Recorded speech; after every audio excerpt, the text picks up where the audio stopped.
Labas visiems.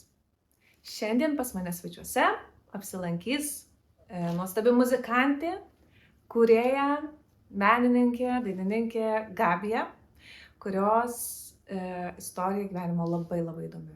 Taip pat jinai pasivadino slapyvardžiu Crystal Pupa. Taigi apie jį irgi sužinosime šiandieną daugiau. Labai kviečiu visus pasiklausyti. Labas, Gabija. Labas, Žemyna. Labai noriu pasidžiaugti, kad šiandien atėjai. Ačiū, aš irgi. Taip pat noriu visiems pasakyti, kaip jau ir sakiau anksčiau, kad Gabijos toks kaip pseudonimas scenoje yra Crystal Pupa. Yes. Labai žaismingas pavadinimas, iš tikrųjų aš dar vėliau paklausiu, kodėl. Gerai. Nors iš tavo šiaip išvaizdos ir tai, kaip tu šiaip atrodai, mėgsti kokias spalvas, manau, kaip ir aišku, kodėl Crystal. Yes. Tai va, bet pradėsiu iš tikrųjų nuo klausimo. Tiesiog apskritai, kaip tu toje muzikoje atsiradai? Nes aš žinau apie tave labai daug dalykų, kad tavo šiaip gyvenimo istorija yra įdomi, kad gimei Lietuvoje, labai trumpai pagyvenai, net neatsimeni turbūt, ir tada išvykai į Jungtines Amerikos valstijas, ten gyvenai didžiąją savo gyvenimo dalį, baigei net mokslus, bakalaurą, fortepijonų klasikinio. Taip. Ir tada atvykai čia mokytis džiazo fortepijoną, kas man Atvirkščiai turėtų. Kažkaip jo. Tai va, tai papasakok, nuo ko viskas prasidėjo ir apskritai. Nuo muzikoje. Kaip tavo apskritai muzika atsirado gyvenime? Tai mano tėvai abu yra pianistai. Dėl to mes ir išsikraustėm į Ameriką. Yra dėl to, kad mano tėvas gavo galimybę studijuoti fortepijoną Amerikoje. Tai viskas mano gyvenime ir susijęs su muzika, viskas su pianinu, fortepijonu susiję. Ir mano tėvai mane išmokino kaip grot, kai buvau jauna. Buvau priversta išmokt. O nuo kiek metų pradėjai? Nuo maždaug 3-4. O, wow, labai anksti. Labai anksti. Ir tada mama dar mokino mane visais dainas dainuot ir vis laik per kažkokį balių reikėdavo man visiems dainuot, atlikti kūrinius. Tai va, nuo mažens buvau tiesiog fortepijono mokinė. Ar jau tai, kad turi kažkokį kitokį pasirinkimą negu muzika gyvenime? Taip, jie iš tikrųjų nenorėjo, kad aš būčiau muzikantė. Norėjau, kad aš gročiau, bet kai tapau paauglė, tai buvo labai sunku grot. Man kažkaip, aš norėjau kitus dalykus daryti, man patiko roko muzika, ten gitarų studijavau, norėjau groti elektrinę gitarą. Paauglių reikalai. Jo, ten norėjau su draugais, nenorėjau eiti į muziką ir labai prastai grojau porą metų. Bet tada, kai jau reikėjo rinktis, galvot, ką rinktis studijuoti universitete, tai supratau, kad aš jokiose kitose srityse nesu tokia gabi kaip muzikoje. Tai aš nusprendžiau rinktis muziką. Irgi tuo pačiu metu, kai buvau paauglė, aš dar lankiau vokalo pamokas su džiazo dainininkė Sietle ir aš pamilau džiazą kokius 16-17 metų ir aš visiškai pasinešiau į tą ir išmokau visą teoriją, kaip sakyt. Harmonija? Jo, muzikos teorija, nes supratau, kad negaliu grot džiazo ar dainuot džiazo nežinodama teorijos. Tai aš pasinešiau visiškai ir net nekreipdavau dėmesio į pamokas, kas vyksta gimnazijoje. Aš tiesiog ant savo kompo žiūrėdavau muzikos teoriją, išmokinau save. Kaip sakyt, asmeniškai, individually. Tiesiog iš tikrųjų. Jo. Savo mokslę. Savo mokslę. Ir tada buvo sunku universitete, mano tėvai labai supyko, kad aš norėjau muziką studijuoti, tai čia buvo tarp mūsų toks dalykas, nes jie galvoja, kadangi čia Lietuvoje užaugę, nuo mažens muzikalkiai, konservatorijoje, jie galvoja, kad aš jau man per vėlu, nes aš buvau biški per daug tinginė su muzika, tai jie galvoja, kad čia nieko nebus su manim, bet... Ir turbūt ypatingai klasikiniam vaizdelėje. Tai o aš tokia visapusiška bet dabar jie palaiko mane, tai labai džiaugiuosi. Ir jie ypač labai palaiko mano kūrybą ir atsimenu, kai pradėjau rašyti dainas, aš parodžiau jiems, jiems visai patiko, bet po kiek laiko ten biškai prakritikavo mane, sako, čia per lengva, viskas čia nesudėtinga, reikia įdomesnių akordų čia. Tai aš galvoju, aš bandžiau biškai įtikti jiems, žinai, net groti kažką įdomiau, kad jiems būtų wow. Tai va, dėl to gal išsivystė man tokia muzika. O šiaip grįžtant prie studijų, ar jau taip apskritai būtinybė kažką studijuoti, nes man visada taip atrodo, kad dažniausiai tie žmonės, kurie labai daug kažkaip padaro gyvenime, jie dažnai būna nebaigę aukštųjų mokslų. Aš nesakau, kad tikrai visi, bet tikrai yra tokių, kurie tų universitetų tiesiog nebaigė. Tai ar jau tai būtinybė kažką būtinai pabaigti, ar čia buvo toks labiau gal visuomeninis toksai spaudimas, kad kai baigi mokyklą, turi būtinai kažką studijuoti? Mano šeimoje taip buvo, mano tėvai. Aš norėjau po gimnazijos daryti gap year, akademinės kaip atostogas pasiimti. Bet jie sako, laisvus metus, jie sako, jokių būdų tu dabar eini baigti. Ir jie, kadangi jie investavo į mane, jie susimokėjo už visą mano bakalaurą. Tai labai daug jiems kainavo, jie norėjo, kad užbaigčiau ir būtų done. Tai mano šeimoje man reikėjo pabaigti. Okay. Ar džiaugiesi, kad pabaigai? Jo, džiaugiuosi, nes aš iš tikrųjų po to įsidarbinau vietose, kur reikėjo to bakalauro. Okay. O tai kodėl tada pasirinkai iš tikrųjų klasikinės muzikos kryptį studijuoti būtent bakalaurą, jeigu jau paauglystėje domėjasi pati džiazu, kas man yra nuostabu atrodo, nes aš kažkaip pakliuvau ten, nes man atrodė, kad pop muzika gal negražiai išsireikščiau, bet tiesiog per lengvą ar per prastų lygio. Man atrodė, todėl reikia studijuoti džiazą. Tai tiesiog, kodėl klasikinė muzika būtent studijoms? Mano tėvai didelę įtaką padarė. Man kažkaip dėl savęs reikėjo išmokti klasikinę muziką. Kažkaip dėl mano šeimos istorijos, kad suprasti, kad būčiau lygia vertė tarp šeimos, nes mano dėdė irgi yra klasikinio pianistas. Ir mano senelis chorvedys, garsus. Krūvis didelis. Tai aš tiesiog norėjau būti lygia vertė. Plius aš vis laik turėjau tokią svajonę, kai aš išgirdau savo tėvą, kuris atliko Rachmaninovo antro fortepijono koncertą, kai buvo labai maža, labai įkvėpė mane ir aš atsimenu net mokykloje ten buvo klausimas, what's your biggest dream? Ir aš parašiau, my dream is to play Rachmaninoff piano concerto. Tai aš įvykdžiau tą savo bakalauro studijuojant. Done, viskas, klasikinė muzika done, dabar galiu kažką kitą daryti. Okay. O kaip pastebėjai šitus du dalykus, ar ne? Nes paragavai ir tos džiazo teorijos dar prieš studijuojant klasikinę muziką. Nors klasikinę muziką aš tikiu, kad tu groji ir vaikystėje tiesiog. Jo. Iš natyčių viskas labai aiškiai parašyta, užrašyta, ar ne? Ten kūrybos tiek galbūt iš savęs nėra, turiu tiesiog atlikti, ar ne? Labai gerai.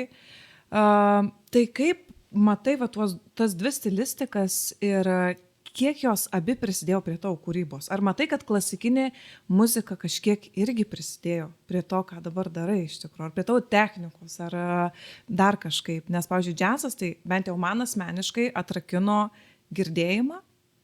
Pradėjau girdėti harmoniją platesnė prasme, kad kaip viskas jungiasi, ar ne? Ir tiesiog tuos akordus taikyti ne tuos tokius primityvius, bet spalvas naudoti įvairias alteracijas ir taip toliau. Tai įdomu, kaip tau buvo, kuri ta muzika iš tikrųjų, ar jos abi kartu tave pastumėjo tai kūrybai ir kaip buvo? Tikrai jos abi. Man labai patinka klasikinė muzika, nes jinai labai abstrakti ir labai meniška, jinai ne vis laik turi tą ritmą, jinai labai plaukiojanti kartais ir labai turi daug fantazijos, tai tas labai davė man daug. Aš labai myliu ją, kai aš atlikdavau, aš labai jaučiau, kad aš galiu savo emocijas per ją išreikšti. Ir džiazas, tai man jo tas harmonijos labiausiai patinka. Ir tas feelas, tas grooves, tie visi, man patinka su būgnais grot, nes man, ne pačiai, su būgnininku grot ar būgnininkė, nes labai duoda daug, irgi papildo idėjas ir nežinau. Jo, abi labai didelį įtaką padarė man. Tas visas frazavimas džiazo, ypač, man atrodo, dainavime labiau džiazas įtakoja mane, kaip dainuoti, o grojime daugiau klasikinė, man atrodo, muzika. Nežinau, kažkaip taip. Aš kažkaip taip. Suprantu apie ją kalbę. Jo, nes dainavime tikslumas ir girdėjimas tų pačių pustonių net atsiveria, kad tarp to pustonio ten dar yra visokių daug reikalų ir iš tikrųjų tų smulkmenėlių tokių išgirdimas galbūt. Jo. Ir aišku, turbūt ir technika vokalinė. Man patinka tas džiazo frazavimai, tas grynas stilius. Jo. Žiauriai. Labai įdomu.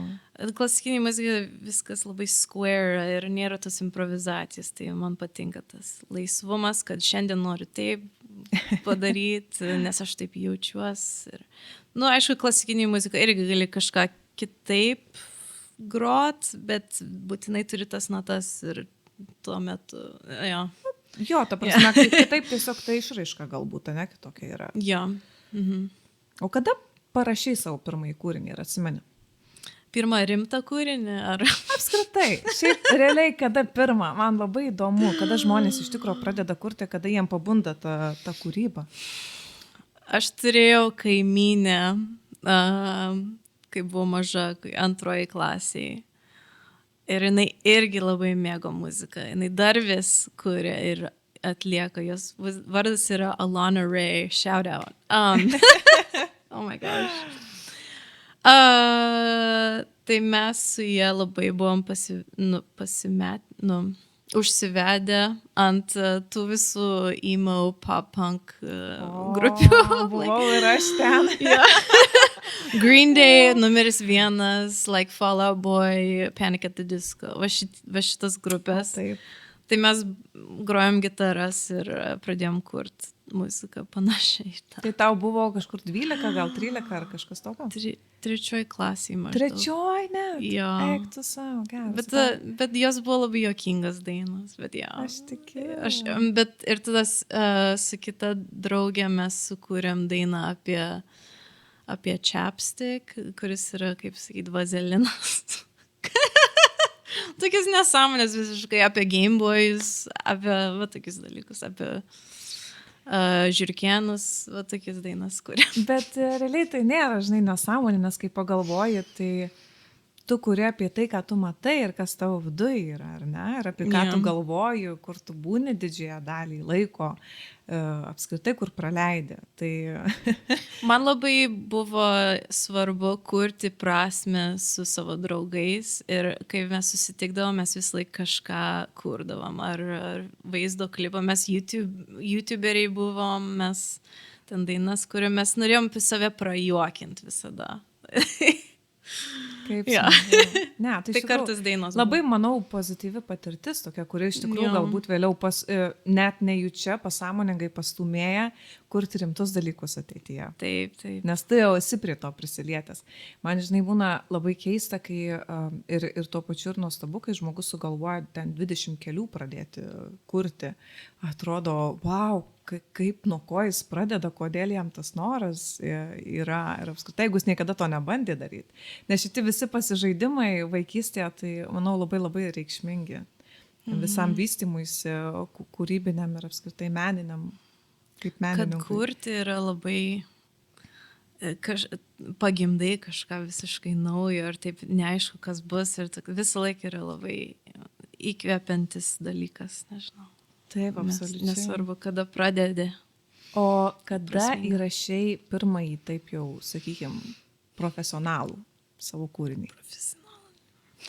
Aš nežinau, ar aš esu kada nors profesionaliai įrašęs.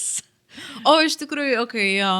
Nu, aš dažniausiai studijoje neįrašinėjau, bet aš kai buvau, kai bakalauro studijavau, ten buvo kaip studentų studija, programa kažkokia, tai ten įrašinėjau porą gabalų. Čia Amerikoje. Amerikoje.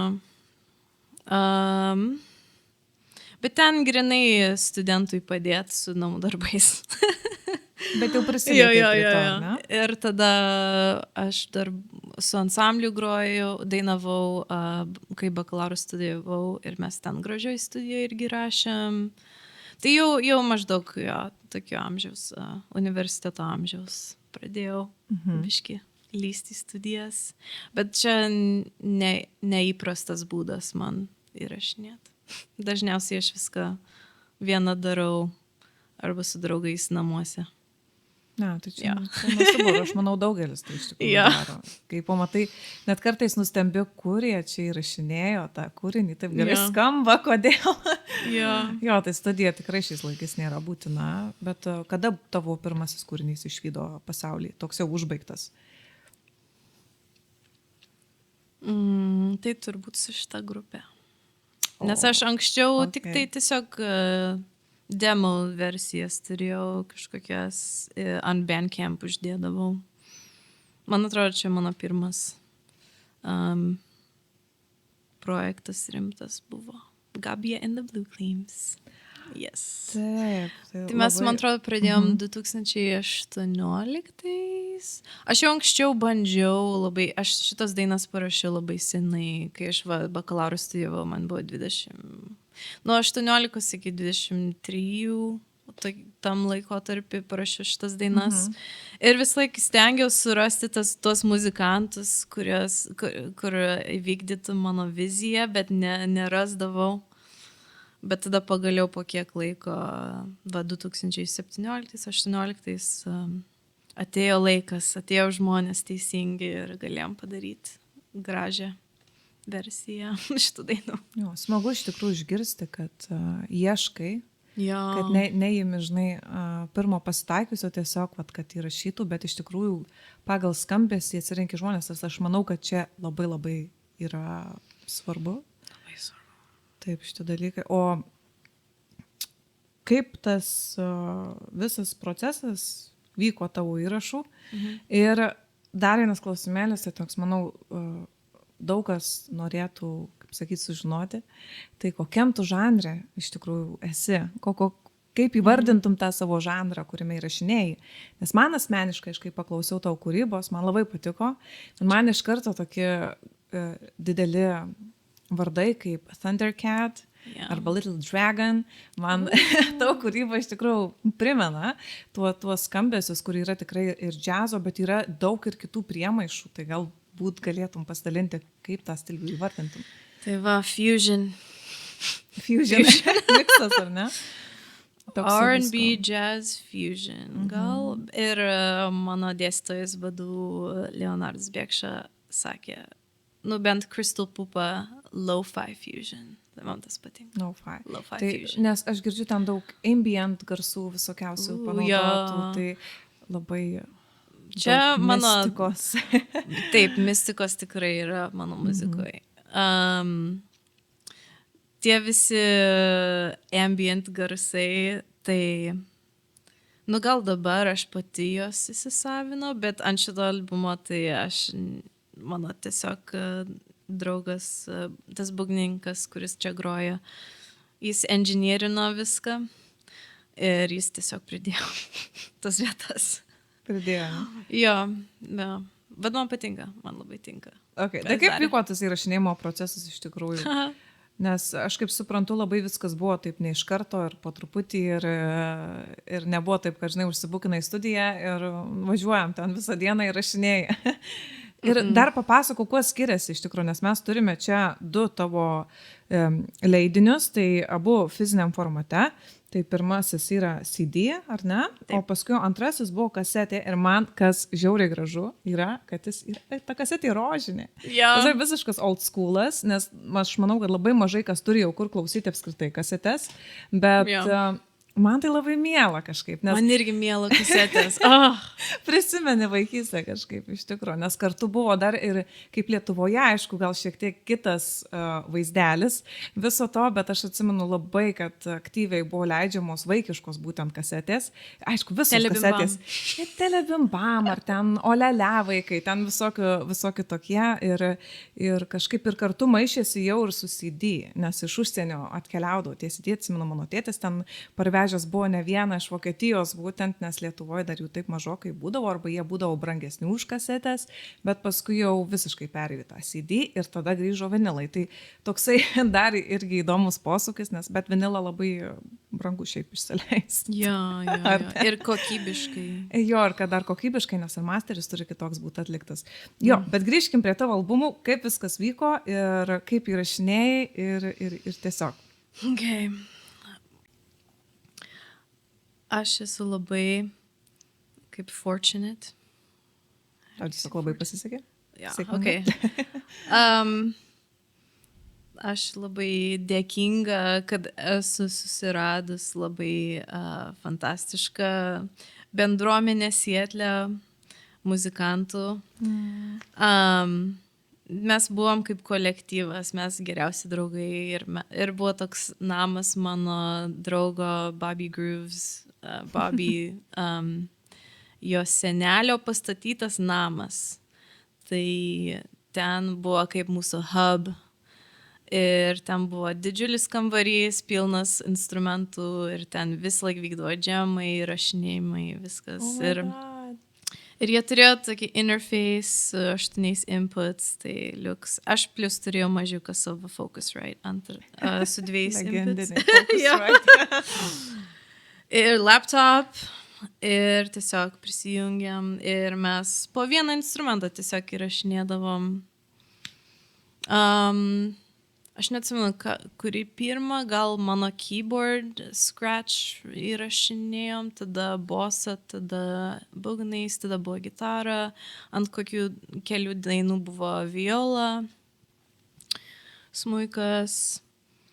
Ir tada vokalas žiauriai ilgai užėmė. Wow, vokalas. Tai visur įrašinėjo. Mes ir tam name, ir mano name, kur aš gyvenau, ir tada mano tėvų name įrašinėjo. Mes daug skirtingose vietose. Tada aš dar su sintu turėjau tą solo pagrot ant vienos dainos. Tas labai ilgai užėmė man, kad gaut gero solo iš savęs. Ir bandžiau visur įrašinėti. Ten tiesiog veždavausi savo laptop su savo interface. Tai taip, biški remote style vyko. Tada kartais Bobby sakydavo, aš netyčia aštryniau, arba reikia perdaryti šitą vietą ir tada reikia perdaryti vietas. Va taip.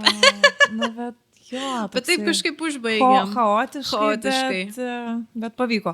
O per kiek metai užtruko, ar kiek čia bus metus? Daugiau. 2? Gal 2 metai. Wow. Bet kaip smagu iš tikrųjų išgirsti, kiek tas procesas visas užtrunka. O kiek kūrinių yra? Čia mes turime 9, tai čia visiškai yra pilnas albumas. Ir tai yra... 2 valandas maždaug. Nuostabu. Nuostabu, kad pilnas. Jo, nes iš tikrųjų sudėtinga, ar tiek kūrinių apskritai parašyti. Visi tavo čia yra. Viena daina yra iš Koji Kondo Legend of Zelda soundtrack. Okay, tai toks kaip coveris labiau? Jo. Okay. Jo, nes aš tuo metu labai žaidžiau visokius senus retro kompiuterinius žaidimus,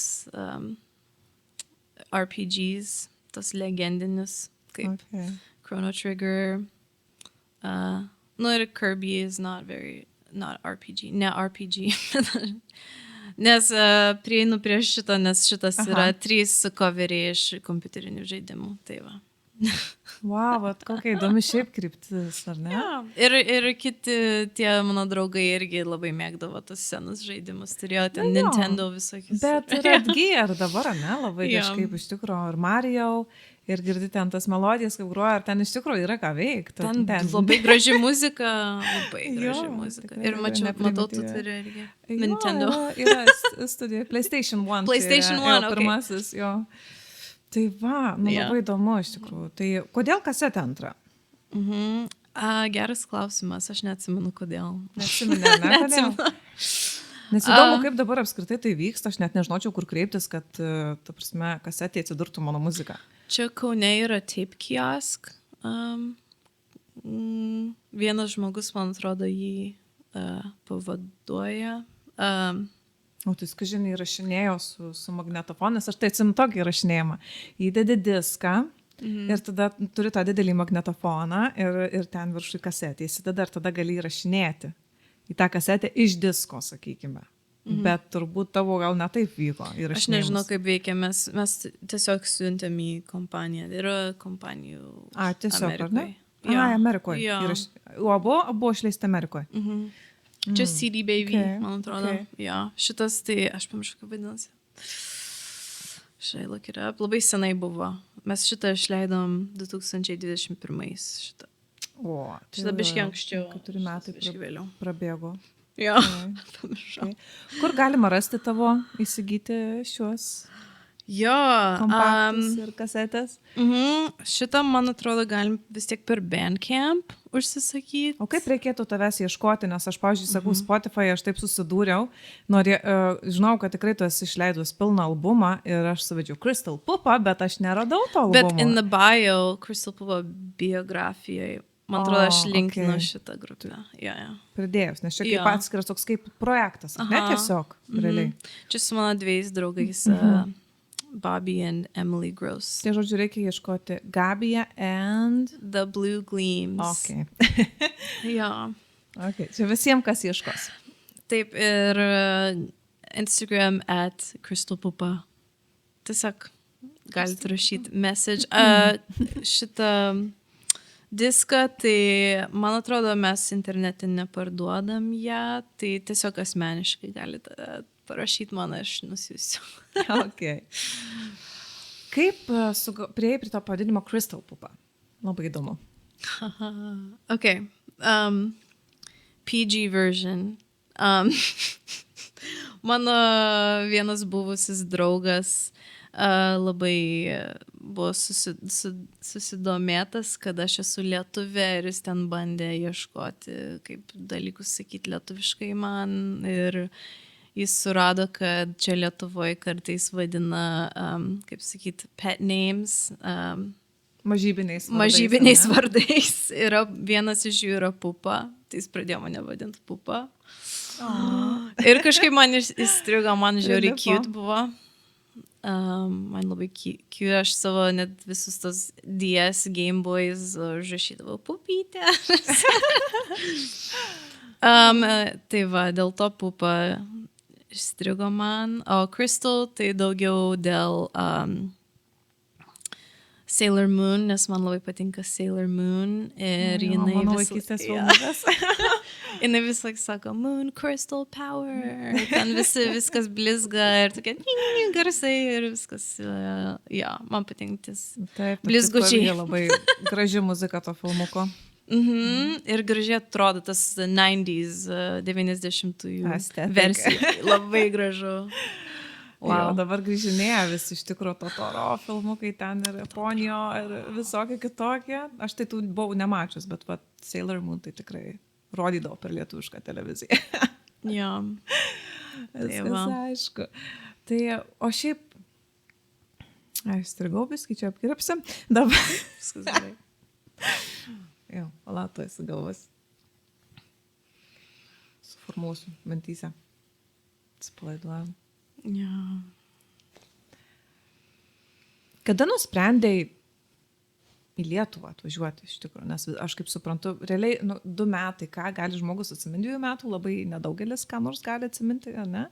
Tai jau realiai užaugai absoliučiai Jungtinėse Amerikos valstijose ir tiesiog pabaigus bakalauro nusprendė važiuoti į Lietuvą? Ar dar vėliau, ar kažką dar spėjai nuveikti į tą laiką? Tai šitą visą įrašėm projektą ir buvo COVID'as. O taip. COVID'as buvo, grįžau gyventi su tėvai. Buvo labai keistas laikotarpis tiesiog ir pas mane asmeniniam gyvenime ten santykiai subirėjo ir aš žiūrį skausminta buvau ir dėl to ir sukūriau Crystal Pupa, nes aš išmokau, supratau, kad reikia savo svajonės išpildyti, kad nieks už mane neišpildys svajonių ir ne, labai gražu. Jo. Labai gražu. Ir kažkaip tą vasarą mes dažnai su šeima keliaujame į Lietuvą, nes mūsų visos giminės čia. Tai vieną vasarą atvažiavau į Lietuvą pabūt ir galvojau, kad gera idėja būtų išsiblaškyti biškį iš Sietlo ir kažką naujo išbandyti save tiesiog. Galvojau, kad Lietuva būtų gera vieta. Plius aš vis laik svajodavau, kadangi aš Amerikoje užaugus, aš vis laik turėjau kažkokią svajonę arba įsivaizdavimą, o koks aš būčiau žmogus, jeigu niekados nebūčiau gyvenus Amerikoje. Tai va, aš galvojau, aš galiu kažkokį tuštybę savyje išpildyti. Užpildyti. Jau tai tuštuma, kad kaip ir esi lietuvė, bet iš tikrųjų nežinai, ką reiškia būti lietuvė, ar ne? Taip, tu supranti mane. Praradau kažką, kad neturėjau to ryšio stipraus. Aš vis tiek turiu tą kalbą, nors jinai prasta. Ne, tikrai nėra prasta. Ačiū. Tai va, ir plus mano tie draugai geriausi irgi pradėjo galvoti ten kraustis į Los Andželą ir aš galvoju, ar man važiuoti į Los Andželas, ar man kur važiuoti, sunku pragyventi yra sunku visur, aš galvojau, ieškojau savo vietos, tai va, nusprendžiau į Lietuvą. Ir kodėl Kaunas? Man šitas dalykas tikrai labai labai įdomu. Jo, aš norėjau į Vilnių gal labiau, bet Kaunas, mano giminės ir Kaune gyvena, ir Vilniui. Tai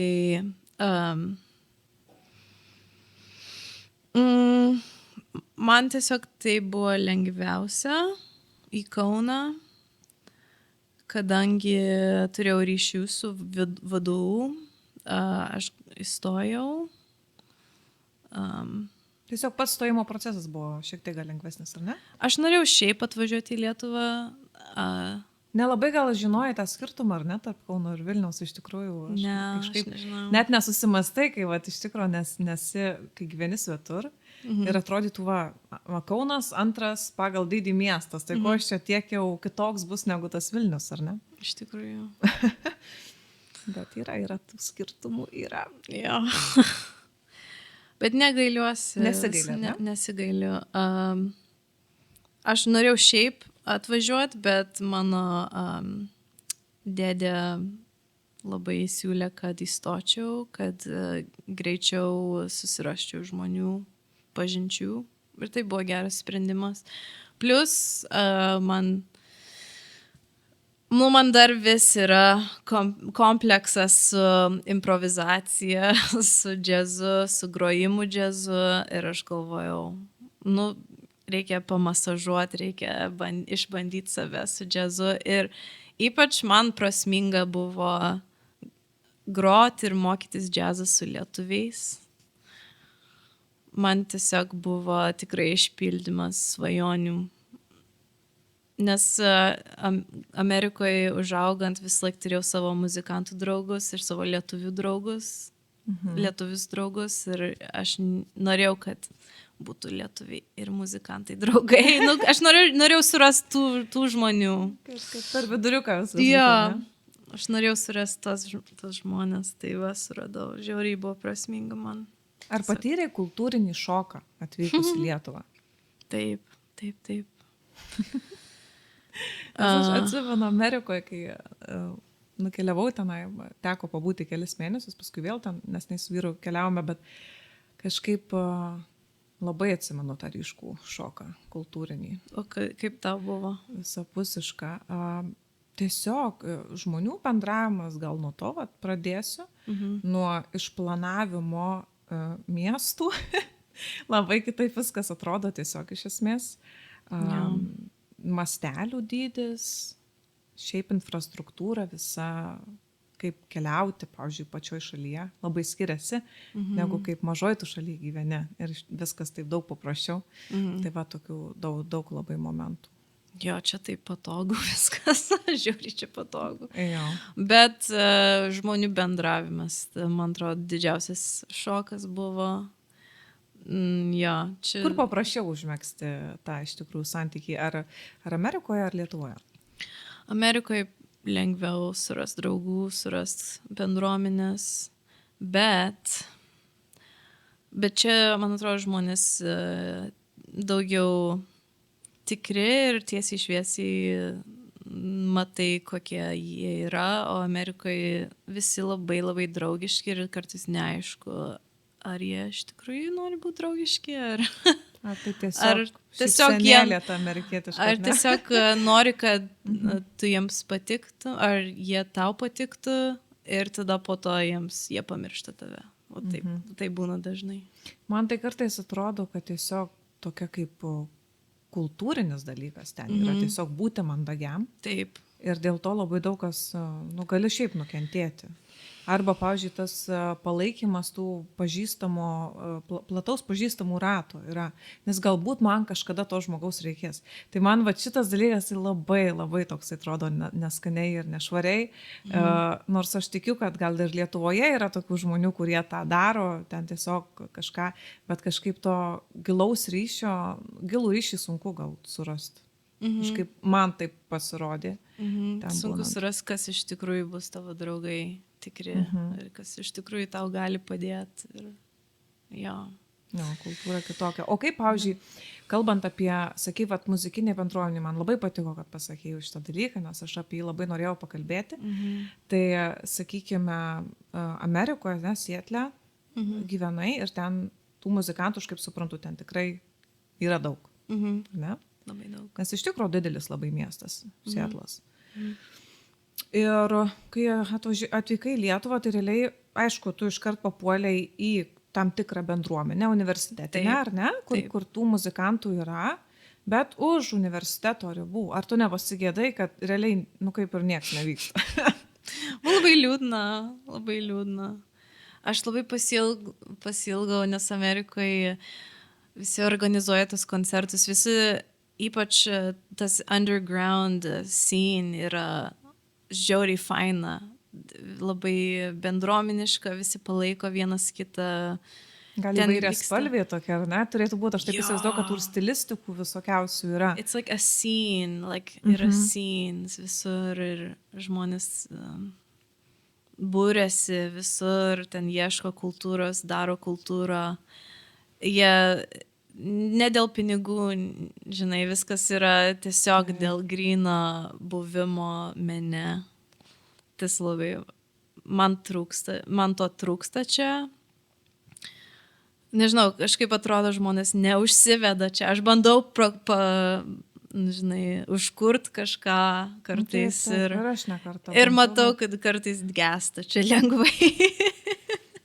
labai sudėtinga iš tikrųjų. Tada reikia, turbūt yra tas dalykas, yra žmonių tikrai čia ir aš sutikau įdomių, labai fainų menininkų, muzikantų čia. Tai yra tas, tiesiog reikia, kad mes degtume, šviesiau degtume kartu, nežinau. Jo, manau, kad galbūt pagrindinė problema šitam bendruomeniškam dalykė, kad labai visi skaičiuoja savo laiką. Nes kad kažkas įvyktų, kad kažkas atsirastų, tai to laiko kartais tiesiog reikia daugiau. Ir ta prasme, ir ta bendruomenė irgi nesilipdo per vieną renginį, per 2 renginius. Visi turi turėti kažkokį tą bendrą tikslą. Ar kokį tą tikslą tu matytum? Kokio to vieno tikslo reikia, kad tie visi žmonės burtųsi? Kad visiems reikėtų tame būti. Nes man atrodo, kai to visų tikslai yra kažkokie skirtingi, ar ne, tai tada ta bendruomenė nelabai gali egzistuoti, nes jie visi yra individai, visi yra atskiros asmenybės su atskirais poreikiais, o kaip tada turėtų ta bendruomenė gyvuoti, koks tas jos tikslas turėtų būti. Wow. Okay. Koks mano tikslas, I guess.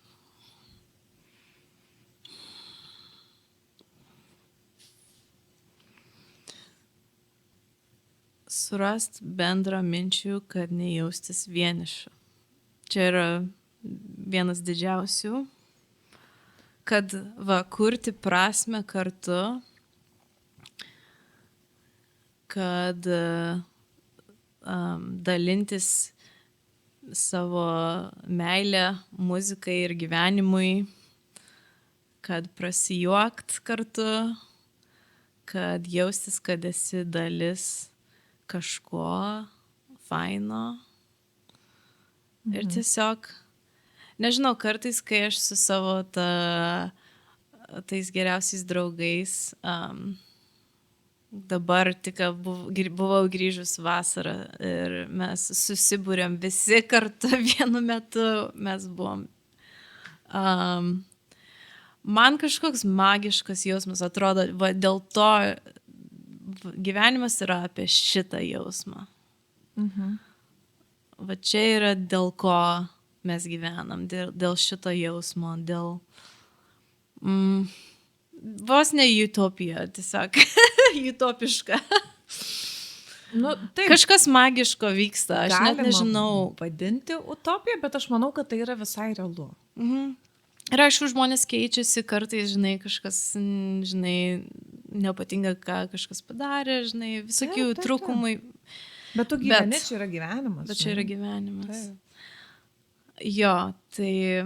Nes labai didelis skirtumas yra, aš manau, tarp tų, kurie jau kažką gali iš savo muzikos išgyventi, sakykime, ar ne? Jie jau scenoje ne 1 metus, jie koncertuoja, jie iš koncertų gali išgyventi ir taip toliau. Ir tada yra tie kūrėjai, kurie nepasiekė tos didelės auditorijos, sakykime, ir kaip tada tokiam žmogui, ar ne, toliau tęsti savo veiklą, kai jis iš tikrųjų neturi su kuo dalintis. Nes kai atsiranda auditorija kažkokia didelė, ar ne, tai automatiškai kažkoks interesantas vis tiek atsiras, kad tu toliau kurtum, nes tai generuoja pinigus ir pajamas. Ir man atrodo, šitis pajamos, pinigai, visi šitie dalykai, taip, jie yra kiekvienam žmogui reikalingi. Čia faktas, kaip tu kitaip išgyvensi. Bet kaip išgyventi tame, kai tu iš savo kūrybos tų pajamų negeneruoji.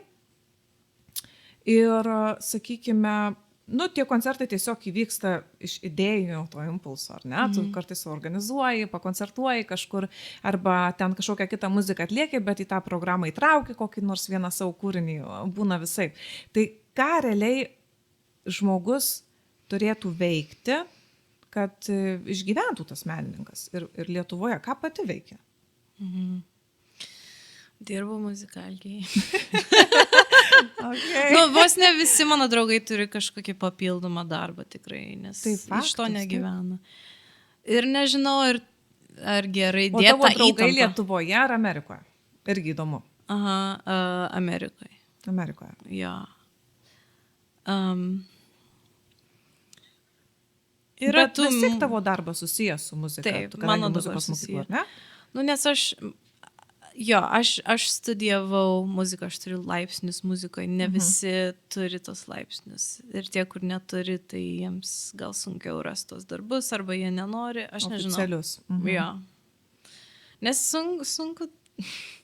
Ir aš groju fortepijoną, labai daug kas nori išmokti fortepijoną, reikia komponavimo, labai daug yra galimybių su fortepijonu, tai aš esu irgi labai turiu privilegiją tame, tai aš randu kažkiek darbo su tuo. Bet jo, labai daug kas turi tiesiog kažkokį darbą, kuris nesusiję.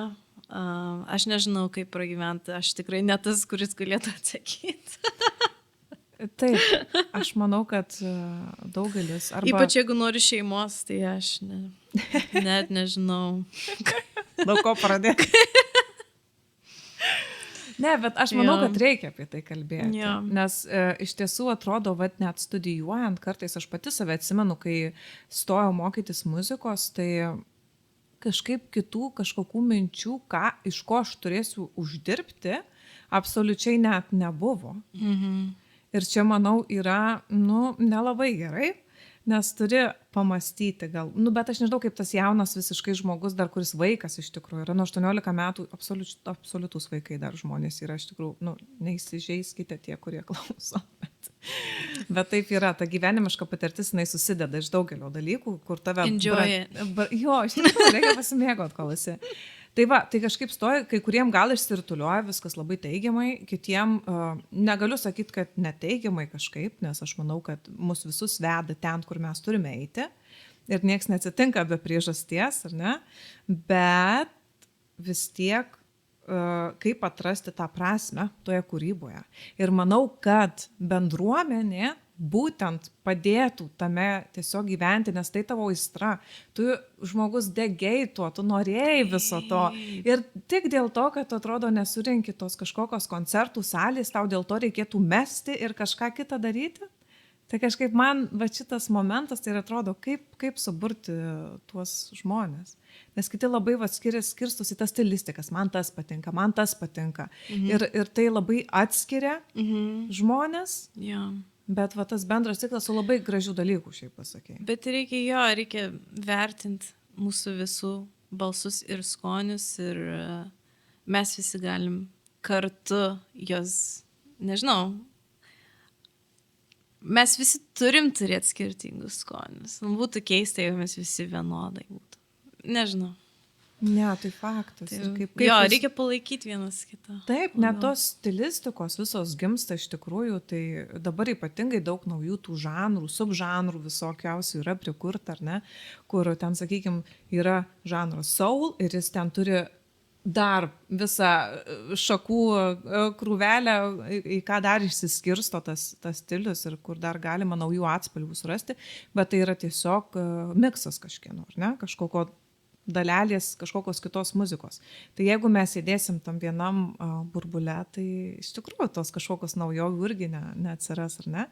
Bet manau, kad tik iš tos bendruomenės ir gali kažkas gimti, nes iš tavęs vieno yra mažai tokių genijų, kur iš tikrųjų yra genijai, žinai, kur kuria tiesiog iš kažkokios dangiškos vietos ima tą visą kūrybą ir daro, bet kiti žmonės tiesiog, aišku, visada turi tą gal ryšį su kažkuo aukštesniu už save, kai kuri, aš manau, kad taip čia neįmanoma yra, bet reikia tų kitų žmonių labai labai. Koks tikslas, tu manai, yra mūsų bendruomenė iš vis muzika? Aš manau tiesiog palaikymas. Dėl to, kad ir, sakykime, paskatinimas galbūt. Nes kartais tu užsisėdi su tą savo kūrybą. Taip, ja. Užsisėdi, nes, ir iš tikrųjų, gal ir patingi, čia yra irgi, bet kartais mes tingim, labai dabar mėgsta visi sakyti, ten tie psichologai, kad nėra tingėjimo, tipo yra tik kažkoks atidėliojimas arba dar kažkas.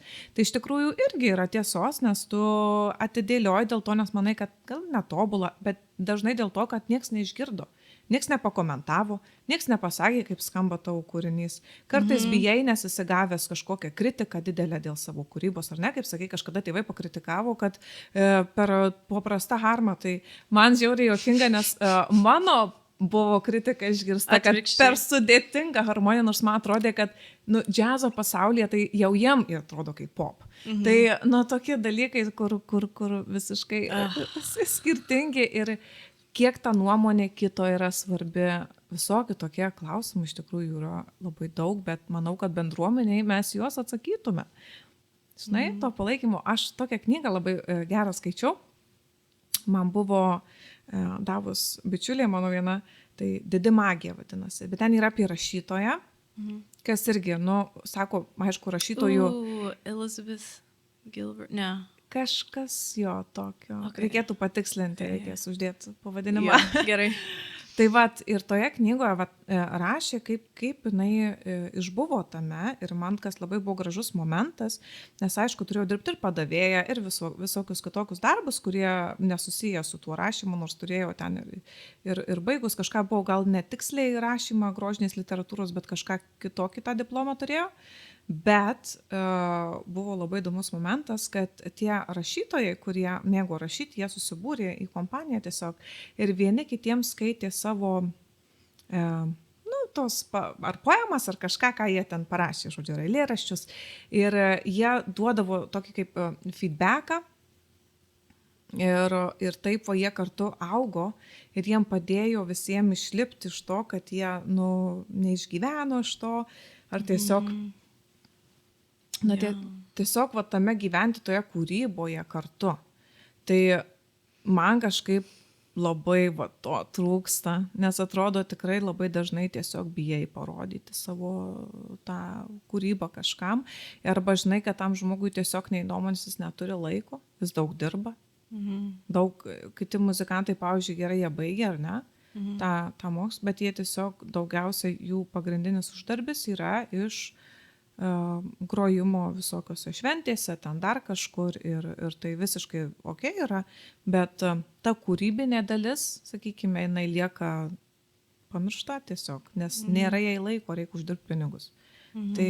Tai va, kaip tą laiką surasti. Žodžiu, norisi kažkaip tokias idėjas įgyvendinti, bet žmonių rego, aišku, įsijungia čia irgi visokie nepasitikėjimai visokie, dar kažkas, tai ta bendruomenė, jinai negali, manau, būti iš 4 žmonių, nes tai tiesiog būtų per mažai. Jo, ir bendruomenės dar gali duoti galimybės. Taip, jo, tas paskatinimas. Galų gale. Man gal ne, bet čia yra muzikantas, kuris tiks, žinai, arba, nežinau, jo, tas networking ir tiesiog. Jo, nes Lietuvoje biškai yra to momento, tokio, aš manau, dabar jisai gan nugaravęs yra, bet vis tiek dar tas pavydas. Ir jeigu tu net kažką kitas žmogus pažinotų, jisai galbūt nenorėtų tau pasakyti, kad jis pažįsta, kad tau nepadėtų tiesiog. Bet čia nesąmonė. Čia yra absoliuti nesąmonė, jo. Nes kažkaip man, Amerikoje, pavyzdžiui, kaip yra, man patinka, kad žmonės supranta, kad, aš esu panašaus lygmens, tu esi panašaus lygmens. Mes susijungę savo tą klausytojų ratą praplėsime dvigubai tiesiog. Taip. Nes tu turi kitus klausytojus, aš irgi turiu kitus klausytojus. Ir kartu mes išleidę kūrinį, mes galim turėti, aš galiu, tavo tų klausytojų irgi turėti. Yeah. Tai tiesiog tokie dalykai, kur atrodo nieko nekainuoja, realiai. Mano visi Crystal Pupa pasirodymai buvo dėl to, kad kažkoks draugas pakvietė mane grot, sakė, hei, nori grot šitoj šventėje ar šitam koncerte? Ir aš taip, aš nepasiruošus, ir aš tiesiog sutikau ir dabar galvoju, reikia pasiruošti. Ir taip koncertavau. Bet tiesiog pastumė iš tikrųjų tą kitą žingsnį ir greičiau tu susijimi. Aš taip, reikia daryti, pakvietė, žinai, geri draugai ir plus yra tas palaikymas, kad tas neturi čia būti tobula viskas, nes vis tiek mes draugai, mes mylim vienas kitą, mes, žinai, suprantam, kad kelias į kažkokį gerą produktą yra labai ilgos kelias, tai dar yra tas palaikymas, kad neturi čia viskas būtų wow, amazing iškart. Taip, kad tai tiesiog yra iš tikrųjų kelias, Jo. ieškojimas, kelias ir tiesiog ėjimas į kažkur, kur galbūt kartais net nežinai, kur tu nueisi. Čia tikrai fainai. Ar šiaip manai, kad jeigu, sakykime, nes tavo muzika, ar ne, kaip ir nėra ta muzika, kuri priimtina būtų, kaip sakyti, didžiai Lietuvos dalį, ar ne, sakykime, aš Lietuvos mastelį. Bet šiaip net nebūtinai Lietuvos, tiesiog iš esmės pasaulyje, ar ne, nes pasižiūrint, ką klauso žmonės, nu, tai supranti, kad ta muzika tiesiog nėra ta, kur labai populiari būtų, ar ne? Eurovizija. Jo. Jo. Tai va, tai ar manai, kad vertė nuo to priklauso muzikos iš tikrųjų? Kadangi aš studijavau klasikinę muziką ir džiazo muziką ir aš matau tiek daug grožį tuose kūriniuose visokiuose ir aš ten laikau savo vertybės. Kai aš jaučiu, kad čia yra tikra, čia man gražu. Jo, aš neieškau, kaip sakyti, mainstream sėkmės. Neieškai būti populiaria, ne? Kažkokia, bet kokią kainą. Būtų cool, jeigu turėčiau daugiau klausytojų, obviously, ir turėtų kažkokią bendruomenę. Aš dabar nekoncertuoju, tai aš suprantu, kad tas neįvyks dabar, bet jo, man yra liūdna, kad žmonių skoniai, dauguma žmonių skonių yra neišvystyta ir aš nes blogai skamba, jeigu sakyčiau, aš nesupaprastinsiu savęs. Aš nenoriu supaprastinti. Gera tai girdėti. Nes aš labai vertinu tą muziką, tos kompozitorius, tos atlikėjus, kuriuos aš tiesiog tavyje visko gyvena, kad tu galėtum. Jo. Ir mano tėvai žino, išmokino mane, kas yra kokybiška. Jo, ir aš dėl to būdavau labai pretentious, kaip sakyti. Tai dabar biški esu daugiau atvira viskam, nes aš irgi nežeminu pop muzikos, man labai ir pop muzika patinka. Kartais užknisa ta visa akademinė, užsiribojimas akademinis irgi užknisa. Nesupranti, kad irgi taip užsidaryti irgi blogai, kad čia tik tai intelektualūs žmonės gali suprasti. Irgi man tas nepatinka. Nežinau, reikia išlaisvinti visais būdais. Labai gerai pasakei iš tikrųjų, ir ypatingai, kaip paminėjai, intelektualai, nes iš tikrųjų daugelis žmonių įsižeidžia, išgirdę tokį dalyką ir tai yra kiršinimas, aš manau. Kai labai pradeda kažkokia didelė atskirtis darytis tarp to, nes, sakykime, vien klasikinės muzikos istorija, tai parodo, kad tikrai klausėsi tik ta aukštoji visuomenės dalis ilgą laiką tos muzikos, negalėjau ją apskritai išgirsti. Ir tik tai vėliau, o dabar galimybės yra žmonių absoliučiai visos, bet vis tiek tas procentaliai turbūt išliko, tiek pat, kiek iš tikrųjų klauso ar tą klasikinę muziką, ar ten džiazą, sakykime, džiazo visai kitokia ten istorija, žinai. Bet tų stilių tiesiog domėtis, neklausyti vien tik, kas reelsuose skamba, ar populiaru, kas iškyla, nes tiesiog tai yra, masėms ir ta muzika masinė, jinai nebūtinai kitą kartą, aišku, tuose reelsuose gali iškilti, kaip čia buvo neseniai tas Little Pretty Baby. Daug kas naudoja šitą dainelę, tai man buvo žiauriai keista, nes ta dainininkė ten gal iš kokių 60 ar 50-ųjų jinai tenai ir kaip atrodo tas kūrinys atsidūrė reelsuose, čia kiti marketinginiai turbūt dalykai, bet daugelis tų kūrinių yra, tiesiog tokia muzikėlė, kur per daug nepraturtins tavęs įvairiai, nes aš manau, kad ir gerą knygą perskaityti yra kas veikti. Jo. Negu skaitalą kažkokį bulvarinį, ar ne, iš žurnalų, ar ten dar kažkur, ar tiesiog kažkokį straipsnį. Tai tie tiesiog skiriasi ir aš manau, kad kiekvienas žmogus, jisai sutinka save praturtinti, kai jisai tą savo šiek tiek dėžutę atidaro ir jisai nori daugiau žinoti, negu jau žino, ir daugiau girdėti tų smulkmenų muzikoje, atskirti, ir tada prasideda iš tikrųjų pats įdomumas. Jo, pritariu.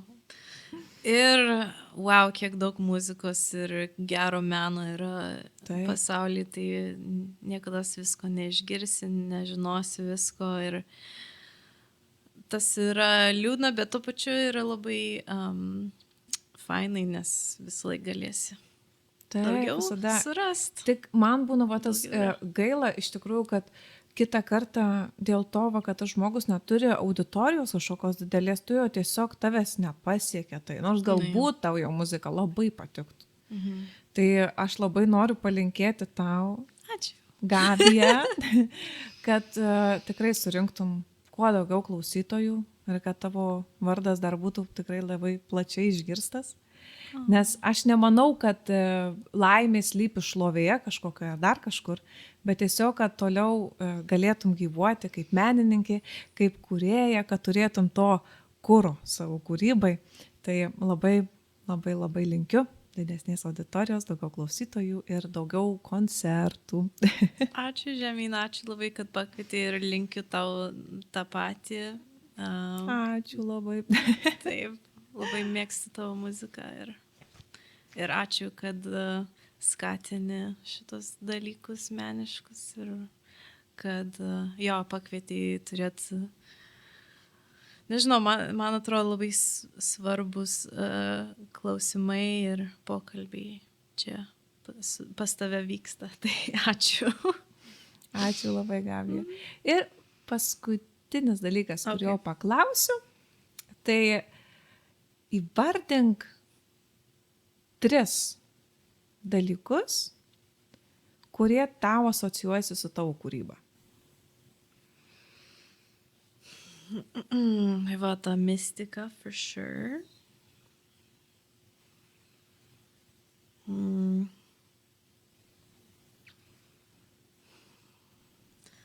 Okay, mistika.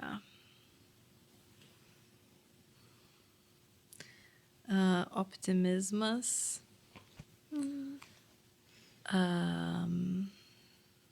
Ir žaismingumas. Bet ir optimizmas ir melancholija. Tai 4 žodis. Ja. Okay. Ja. Yra visko. Žodžiu, tavo kūryboje slypi gyvenimas. Kažkaip mano muzikoje skamba optimistiškai ir tuo pačiu melancholiškai. Tuo pačiu metu, ir aš nežinau, turbūt, nes aš tokia esu, tiesiog taip skamba. Bet labai, labai man gražu. Ir iš tikrųjų, man patinka, kad, žinai, tavo muzikoje, ką aš bent jau, kai klausiau, kuo mane labai palietė, kad tai taip tikra. Ir žinai, visas tas kiekvienas garselis, tas ar sintezatorių, ten dar kažkieno, tavo balsai, žinai, harmonijos, atrodo, viskas turi prasmę. Aš labai stengiuosi tuo, nes mano ta mokytoja džiazo vokalo, kai buvau paauglė, jos vardas Kelly Johnson, fantastiška moteris. Jinai visą laiką sustabdydavo mane, kai dainuodavau ten džiazo standartus ir prašydavo, kad tiesiog sakyčiau tos žodžius, ale aš iš tikrųjų jos noriu kalbėti. Ir jinai visą laiką sustabdydavo, kai jautė, kad aš kažką vaidinu ir kažkaip netikra. Tai aš labai tas darė didelę įtaką man, kad man reikia kažkaip padaryti tą muziką tikrą. Ne visą laiką pavyksta, bet stengiasi. Taip, bet bent jau kai leidi tuos kūrinius, tai tikrai gali duoti savo laiko tam įgyvendinti. Tai tas yra smagus ir kūrinių leidyba, aš manau, vienintelis toks labai iš tikrųjų fainas dalykas. Tai ką, Gabija, ar mes išgirsim tave šiandien?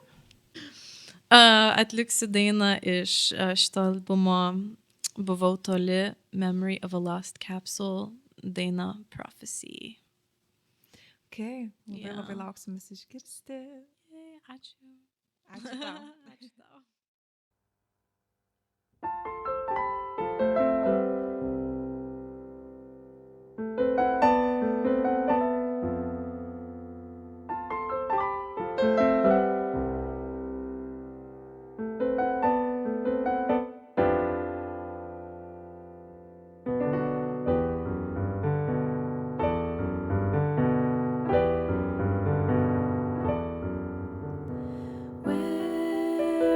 Wherever the wind throws me, I can't help it. Rather go than stay.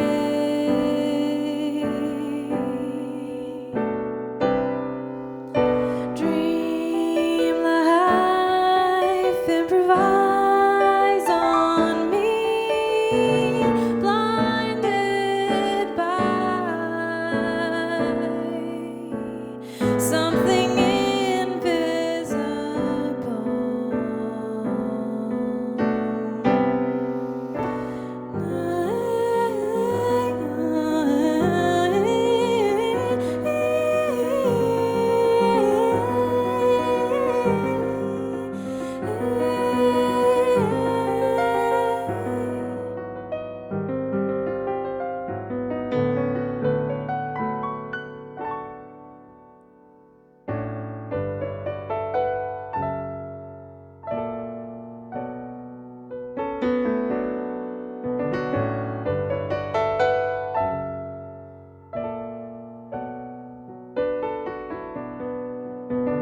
There's nothing more to search for.